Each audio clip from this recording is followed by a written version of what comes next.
Welcome to Patty's Aquatics and welcome to my fish room. So I have so many things to update you guys on. Everything from those white cloud fry, I want to show you how they're doing.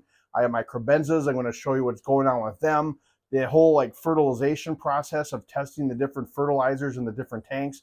I haven't showed you guys anything with that in probably 2 months. So I want to update you guys on that. I rescaped a couple tanks. I want to show you what's going on with that as well. There's just so much stuff to show you in so little time. So with that, let's get going and turn this camera around.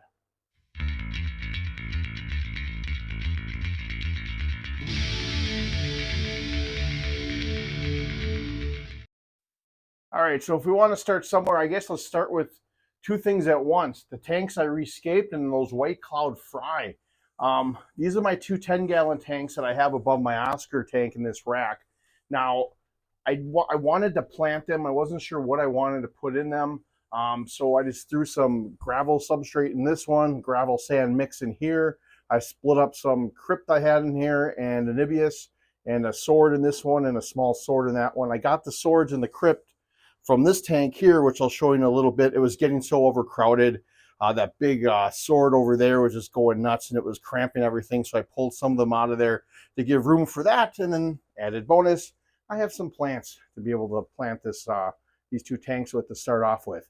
So I like to scape a little bit, but it definitely needs more plants. I do plan on making a order to Aquarium Co-op soon because I need more root tabs, which I'll get into in a little bit. So I'll order some plants while I'm there. Now those white cloud fry, they are in here in this 10-gallon. I transfer them all over. They're doing great, eating every single time I put food in there. Trying to zoom in a little bit without my phone being dumb. But yeah, I turned the flow rate down on this sponge filter pretty far because I didn't want too much turbulent water in there, but they seem to be doing good. Have I lost any? I have no idea.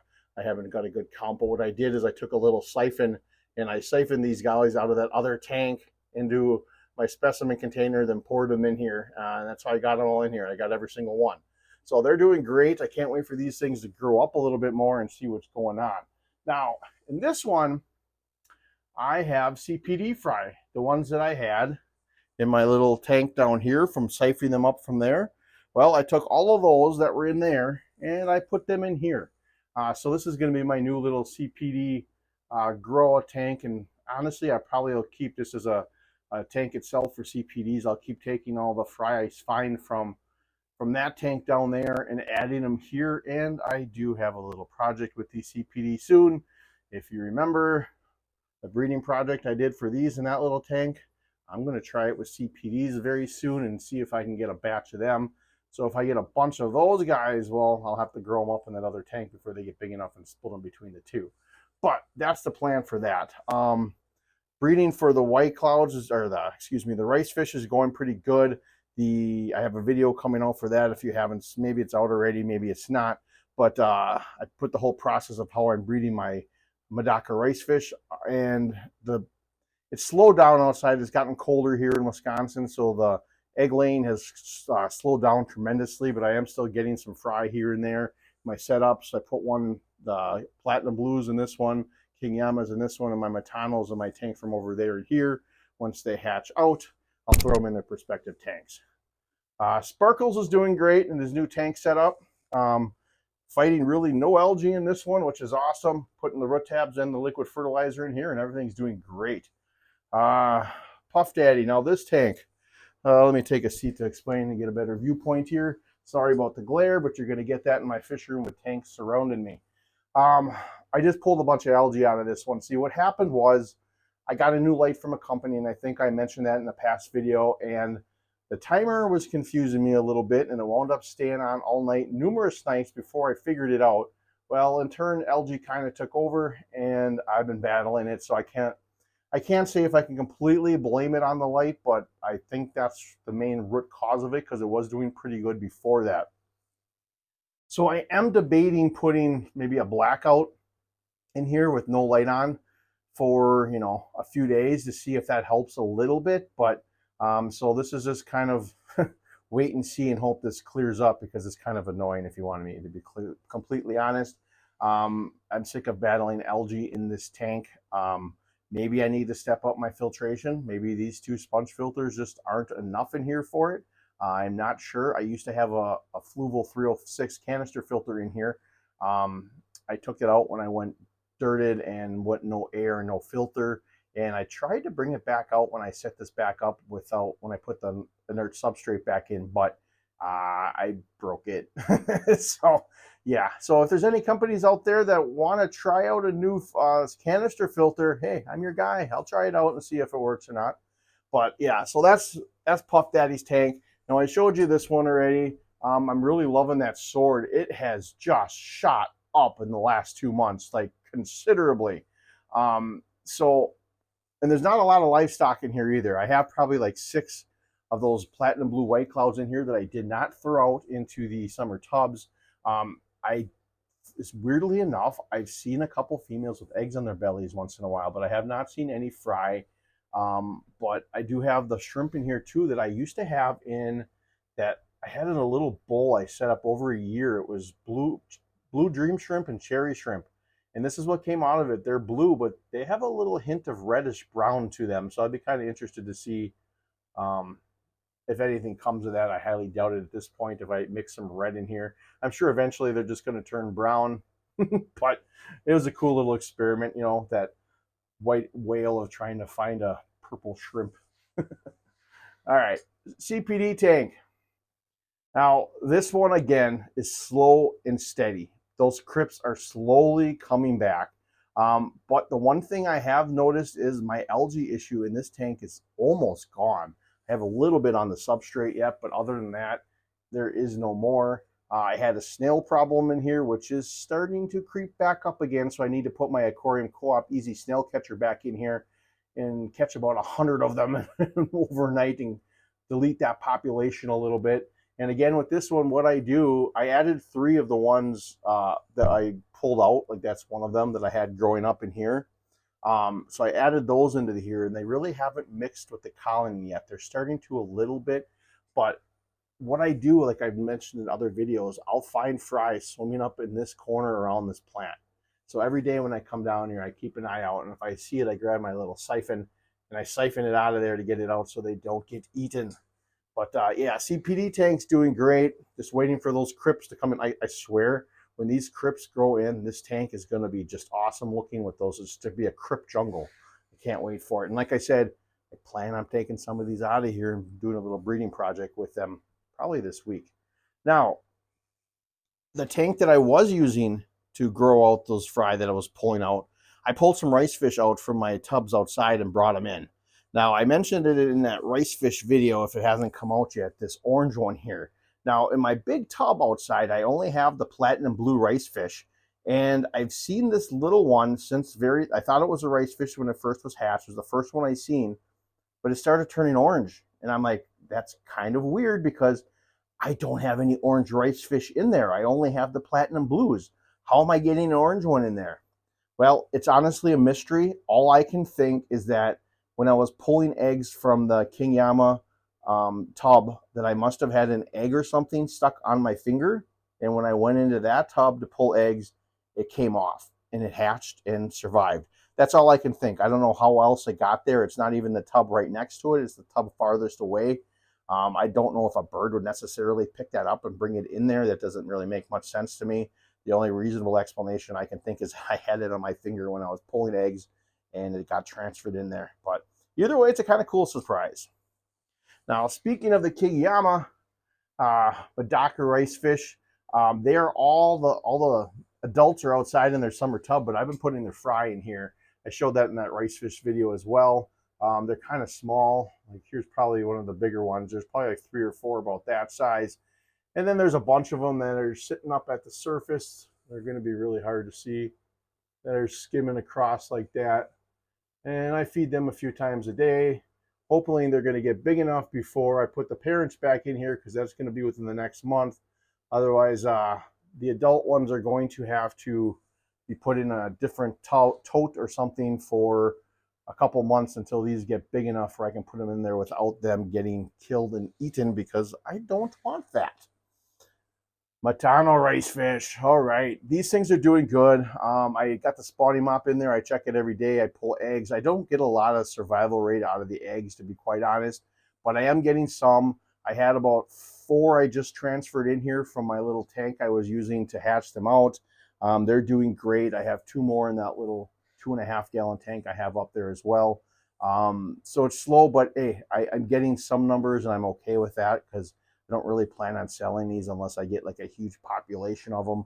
I just think it's kind of cool to keep putting that line out. Down here, like I said, this is that breeding tank. I've got to empty that out today and clean it all out and get it set up. And in this one, this was that Higer setup one that I ripped all apart because it didn't work no more. It's got a few fry from those crebensis in here. And there's a bigger one in the back from one of the first batches. I didn't get many of them because they were hard to get. But speaking of their tank, males back there, they were hoarding around a big group of fry the last couple weeks.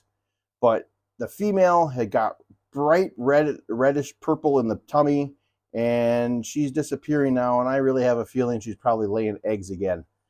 So I'm sure she's under that log. That's usually where I find them, or under this rock pile, which I purposely set up. So I don't know where those fry are. They're probably out and about somewhere, hiding and foraging. There's probably a good 10 of them or so in here yet, unless they wind up eating them now, which is kind of weird. But that is the case with that. But other than that, that's doing great. White cloud tank. They're happy to be back in their little natural habitat of a tank here. Again, once I empty those tanks outside, I'm going to have to bring in my normal white clouds too. And this tank is going to be full of white clouds again, unless I figure something else out. Ideally, I would love to put some of those cold water fish in here with this axolotl, but I don't trust that because I had some guppies in here when I first set this thing up just to give it a try, and I don't see any left anymore. Once in a while I see one if it hides real good, but I mean, the weirdest thing is with these things are like pretty much blind. And mind you, this light's on bright right now just for filming. Otherwise, it's on really dim. That's why I'm struggling with my plants in here. But the weirdest thing is you would think if it's that blind, that fish would have to go like right in front of its face to get eaten. Like, I don't know. It doesn't make sense to me. But anyway, up here, my community tank is doing great again. That ram is just awesome. And this is another one that's he's starting to get that orange on his nose now. This is going to be another male, I believe. And this one, I think, is going to be a female. So, yeah, we're going to have to see what's going on with that once they grow a little bigger. The beta's doing great. The swordtail is in here somewhere there. Now, this is a story. Now, this was a girl swordfish, a female swordfish, when I had it in with this beta in that little 5-gallon tank. And I said that in that community tank video that this was a female putting it in here. But after I got it in here and I look at it, that's not a female no more. So this must be a type of species of fish that can change its sex, because it was 100%, mark me, I just swear it was a female. It had the fins like a female. It did not have this male fin over here. So over the course of those few months, it grew up and it changed sex, which I don't know if that's possible or if it just waited that long in order because it was dwarfed to actually show those characteristics. I'm not 100% sure, but that was a little like, huh? I told my daughter, who said ththese were a couple, I said, they're boys and boys now. That's not boy and a girl. But anyway, the shrimp population still looks okay in here. I haven't seen any like remarkable numbers down, but there are lots of hiding spots, and that's the perfect thing for having shrimp with other type of fish. You want areas for them to hide. The question will be long term, am I going to start to see a little fry coming around and keep that population going? My little 2-gallon tank here, the one that I got from AQQA, I made a video review on all my products lately, and the filter was still working like legit. As soon as I was done filming it, the thing took a crap. Filter don't work no more. I can actually, let's see if it's, I got it turned off now. I think I can turn it on. You'll hear the noise. Yeah, don't work no more. So what I did is I dropped an air line down there with a air stone. I know it's not pushing out much, but it don't need much, just enough to get a little bit of surface disruption to get some of that oxygen exchange. So I got a couple coolie loaches in here, one guppy, and a big old snail. And the rainbow shiner tank, again, sorry for the glare, but that is just the nature of the beast down here with tanks all around you. They're doing great. The tank itself, I'm getting a little bit of algae here. It started to go down. It's still collecting on this Anibius and up here with that flow. I'm hoping eventually it'll break down a little bit, but I'm not too worried about it. I still kind of like the look of it. And the fish themselves are doing great. They've gotten bigger. The ones that I got from Akahuna, you could tell some of those females, they got big bellies on them. So I'm almost 100% positive they're probably trying to breed in here. But they're so, I really don't think you have a shot of having any survive unless you're really a bigger tank with more heavily planted and hiding spot for those fry to maybe survive, if they even do before they'd eat the eggs. But tank's doing great. Now, as far as the fertilization process goes with these tanks, like I said, I don't even remember what month I started it. It's been a little bit, but it's doing great. I'm still doing the root tabs and liquid fertilizer in this tank. Same with that one. Just liquid fertilizers in these, nothing in that because that's dirt, nothing in that because that's just to try it out with no fertilizer at all. Just root tabs, both doing pretty good. This one I'm doing both, having issues. I still think it's more to do with the light than anything, but I don't know. And doing both on here, things are doing great. What I'm doing is basically I got a little blackboard, whiteboard, whatever it's called up here.